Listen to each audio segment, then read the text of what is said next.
International showdown on our hands. Of course, Chris Dickinson, he's done so much for both Beyond Wrestling and House of Glory, we couldn't pick. So he's representing both of us tonight against New Japan, CMLL, international wrestling sensation, Kamitachi, who is making his debut here wrestling for the very first time in New York City. I don't want to say it's a clash of styles, but it's definitely a clash of demeanors. Chris Dickinson, usually one of the most intense human beings you'll ever meet. Kamitachi was very calm, cool, and collected on the way to the ring. Let's see how that transpires in the match. Although we have seen Chris Dickinson trying to rein in that rage. His past couple of outings, ever since he's come back from Europe, he's tried to stay more focused and has tried to utilize a more submission-based style of professional wrestling, keeping his opponent grounded, more calculated than ever with his strikes. You don't have to tell me that because he defeated me soundly in the main event. However, I put up a hell of a fight. But Chris Dickinson, you know, when push comes to shove, he is one of the strongest men on the roster. He is still one of the most intense men on the roster, and he's just a very dangerous human being. We'll fill you in a little bit backstory on Kamitachi, just in case you watching at home are unfamiliar. Started off as a young lion for New Japan Pro Wrestling. Plenty of experience down in CMLL. It was a series of matches with Dragon Lee that put him on the map, and now he is competing in the United States. I mean, this guy has the potential to be the next Japanese ace. You want to talk about aces, talk about Chris Dickinson, Donovan Dijak, JT Dunn. Their name is all in contention for ace of Beyond Wrestling. This gentleman in a couple years could be the ace of New Japan Pro Wrestling, and we're seeing him right here tonight, one-on-one with Chris Dickinson for the very first time. Both men landing some strikes early, moving with very quick pace. See how long that type of pace can continue. When you're getting hit as hard as these guys are hitting, you tend to slow down a little bit as the match goes on. Well, that's what Dickinson's doing right here. I mean, again, very unique for a Beyond Wrestling environment, but it's required by the New York State Athletic Commission to have guardrails ringside, where it's a lot easier to go for a breather, not have to worry about being pressed up against the fans. Guardrails, you also have to have pads around the ringside area as well. Kamitachi was trying to slide through. Oh, Dickinson, it looked like he was going to try and put on the brakes. Got caught with a kick to the neck. And now Kamitachi trying to fly off the apron. Jumping drop kick. Looks like this guy's willing to take a lick just to give out one of his own. I mean, obviously, colliding, crashing down on the floor, those, I don't know, those mats, they provide a little bit of protection. And they're not fully around the ring. Let's not kid the viewers here watching. It's like the difference between getting in a car accident and getting into a car accident with 1 inch of padding surrounding you. Yes, it's really not much of a difference at all. It's because it's required by the state. 36 miles an hour versus 34. Only a one count this early in the match, but still, going for the cover, making the guy kick up, making the guy press you up. You're tiring the man down. Well, Dickinson's got the size advantage. He may have the conditioning advantage as well. I mean, we saw him go 35 minutes toe-to-toe with you, Brian Fury, back at Territorial Pissings in April. Oh, my goodness. And maybe Kamitachi's trying to get under Dickinson's skin, but instead standing toe-to-toe with him, not letting Dickinson bully him around. Yeah, you got to think a guy like him, the training that he had to have gone through, he's used to, you know, being put through the ringer and stuff, so Dickinson isn't really going to bring him anything new. I will disagree with you. I don't think that Kamitachi has been in the ring with too many competitors that can match the precision with the strength of Dickinson strikes. With the strength, yes. Japan, America, anywhere else in the world, another planet. Dickinson is out of this world when it comes to his kicks. Yes. Those things hurt, and they come from all angles. He's like a Muay Thai master almost. I mean, it's devastating the way he can kick you from any angle. Oh man, Dickinson. No. Maybe looking to send Kamitachi back to Japan on a body bag. No, not the Pazuzu bomb on the floor. You've seen the damage this move has done to so many people. A running Pazuzu bomb on the. No! Oh no! Just lobbing him up on that apron. The apron, as we've all said time and time again, is the hardest part of the ring. And when you can throw your opponent down at an awkward angle like that, it's harder for them to absorb the blow than a straight shot onto the floor. That's why Dickinson tries to target sending his opponent into the corner for that uneven landing that can pop discs. You saw his left shoulder kind of caught the ring ropes. He twisted on the way down, his right shoulder nailing that apron as well as the rest of his back, you know. I mean, the natural instinct is to brace your fall, but when you're getting tossed by Chris Dickinson, easier said than done. That really messes up vertebrae, and then he's probably going to kick somebody in the back at some point in time. It's really going to re-injure that type of thing. It's probably going to be Kamitachi. I don't think it's going to be the ref. I hope it's not either of us. Thank goodness we're way up here.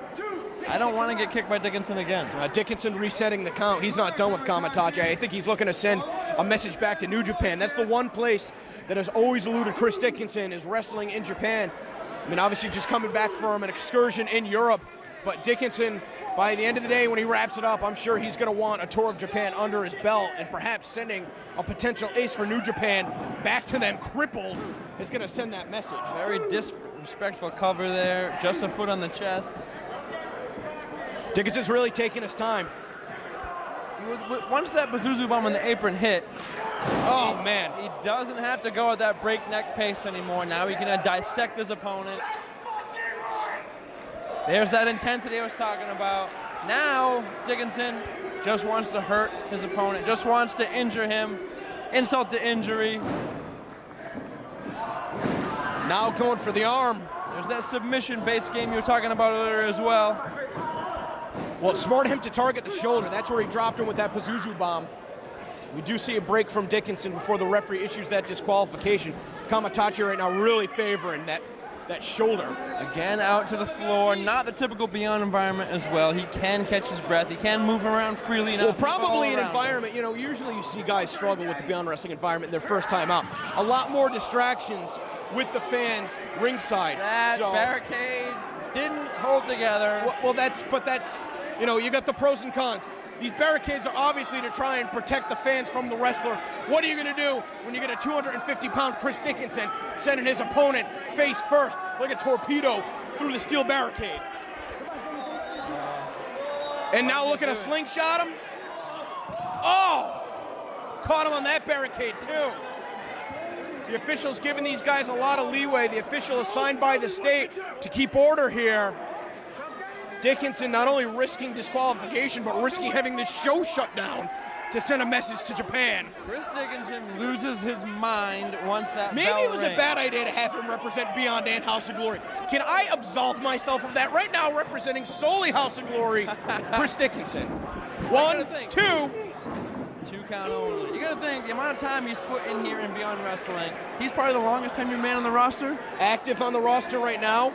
Active here tonight, absolutely. Yes, you only get a couple, maybe the likes of Dave Cole's the only active competitor that's been there longer. So you gotta think, he's a great choice to represent you guys. Us. Us, yeah, you guys. Who you represent tonight, Brian Fury? You know what? It's I don't represent the company that's in the same manner that you do, right. I mean, it's been different. There's a lot of these guys there in the trenches when we were wrestling in a garage in Elyria, Ohio, in the middle of a cornfield. So to come to a place like the NYC Arena, it's something that we never even dreamed of. But you don't think that gets under the skin of Chris Dickinson, knowing how much he's done to carry the company on his back for so many years, to take us to new heights, and yet still see guys that come in and they use Beyond Wrestling as a platform to leapfrog Chris Dickinson. It's one of those things, like, he should be proud of the work he's done to help build this company rather than be angry at the other people taking advantage of what he's built. Yeah, but that's advice coming from somebody that's a trainer. I mean, where it's your job to basically make sure that everybody in New England is better off for knowing you. It's a lot different for somebody like Chris Dickinson, who is looking out for himself and sometimes the Pazuzu crew. Pro wrestling is a very cutthroat business, and he's willing to do whatever it takes to get himself ahead. And I respect You're him a team for player. that. You're a team player. Very much. I wouldn't say that Chris Dickinson is. Not the only team he's on is Team Dickinson. He's not on Team House of Glory and Team Beyond Wrestling. Maybe a last-ditch effort there from Kamitachi. Yeah, Dickinson trying to extinguish any flame that he's got left. He showed some life, showed some fire after that delayed suspended suplex. You know, we're really going to need to see some distance between these two competitors, especially if Kamitachi is going to put together some high-octane combinations. It's not happening right now. He can catch him with some sort of strike, some sort of something, right on the jaw, right in the button. All it takes is 3 seconds to turn it around. Takes 3 seconds to end a match. Dickinson now playing with his prey in the corner. Another open hand strike. Laying those chops right in. Crowd trying to get under Dickinson's skin. I don't know if it's going to work. I am kind of surprised by that. Dickinson trying to chase Kamitachi to the floor. That's the distance I was talking about. And here comes the high-octane combination. Shoulder first in the midsection. Maybe not the wisest move. You got to take any opening that presents itself, but that was the bad shoulder. Looked like Dickinson was reaching high to try to get into the ring, stretching out those abs all the way to the top rope. What is he going to do? Big time cross the body. Crowd's starting to come alive for Kamitachi. You can see that left shoulder still bothering him, though. You know, I made mention of this at Gigantic. I'm going to mention it again. One of the reasons that I feel that Dickinson knows he's the ace of Beyond Wrestling is because he no longer plays to the crowd. You don't see him taking the type of risks that Kamitachi does. And I mean, yes, now Kamitachi, that he has taken that risk, it paid off for him. But so many times it doesn't. And Dickinson no longer wrestles to excite the crowd. He wrestles for himself. But sometimes you got to take a risk like that. Injured arm and all, Kamitachi coming off the top rope consecutively, twice in a row, to try and put away Chris Dickinson. We've seen it. And now he's going to make it 3 times. Right, you've seen it time and time again. People that take those high-risk maneuvers, and it pays off for them. Guys like Fox, misses. Guys like Shinron, block the line. Big-time super kick. Oh! Great exchange between 2 phenomenal athletes at the top of their game. And it almost seems like the crowd's a little bit split right here. Couple strikes like that, back and forth, and both men are down. It's almost like we're resetting here. Both men hurting, both men maybe a little winded. You know, we've got some time into this match here. Kamitachi's still more the worse for wear, but if you can put something together now, he has a chance to come back. He has a chance to win. Jesus.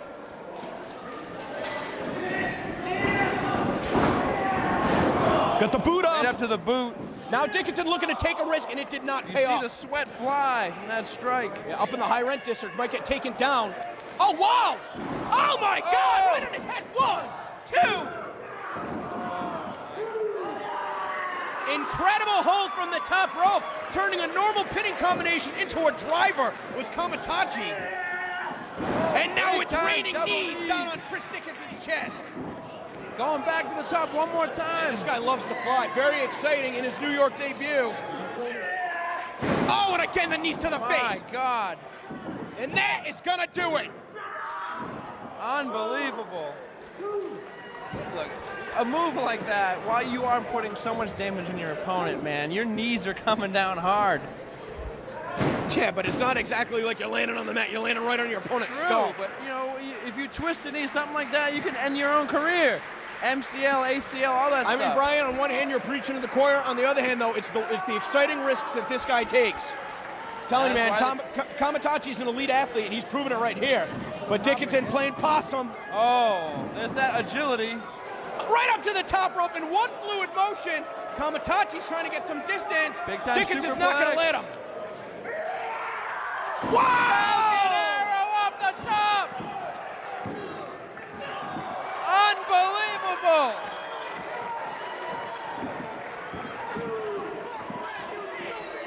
Oh, my. I'll tell you what, you don't tour the world to go home coming up short in your New York City debut. But that could have been a stupid decision on a Kamitachi kicking out of that. Because, yeah, that's exactly what's next. Face to face with Pazuzu himself. More power to him for being able to kick out of that Falcon Arrow off the top, but I mean, look. Whoa! Perhaps some of the there's perspiration that working big to his benefit by insecurity. sliding off, but yeah, caught with another kick. Kamitachi now, jackknife in! Might have snuck one there.